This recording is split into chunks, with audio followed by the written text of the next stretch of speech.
nag-impromptu speech delivery ka at na mental block ka. Bakit ka na mental block? Sasabihin ko sa'yo kung bakit at bibigyan pa kita ng hack para malampasan mo yan. Doon na tayo agad sa sagot. Kaya ka na mental block, hindi lang dahil wala kang idea. Kung hindi minsan, madami kang ideas pero hindi mo alam kung paano ito i-organize into something digestible not only for you but also your audience. How to address that? Tandaan ang point, reason, example, and so, yung point. Ito example at full discussion ay nasa caption para naman mas matuto tayo. Sige, yung example natin, hugutin natin sa question na why should we reinvent ourselves? P. Point.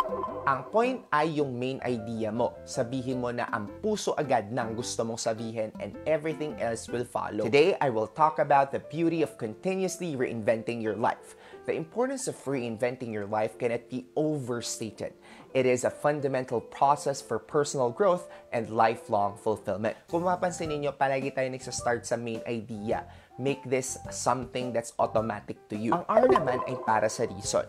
Anong reason mo? Bakit mo sinabi yung P mo? Ito yung because. Kaya di ba si Chris Aquino laging yung tatanong ng because, kasi palaging walang rason yung kausap niya. So, bigyan mo ng rason. Throughout life, we often find ourselves in routines, facing stagnation, or encountering challenges that demand change for us to progress and find happiness. And then, to make your reason even stronger, provide an example. Look at the story of Steve Jobs, who reinvented his life by returning to Apple, introducing groundbreaking products, and leaving a legacy that transformed the tech industry. Sa E or explanation naman ay kung saan tayo mag-e-expound. Reinventing your life means setting new goals, learning new skills, and being willing to step out of your comfort zone to embrace change and new opportunities. Ngayon, na-explain mo na, bumalik ka ulit dun sa point mo. Kumbaga, i-reinforce mo yung point mo. Importante to kasi may stress mo yung gusto mo talagang sabihin.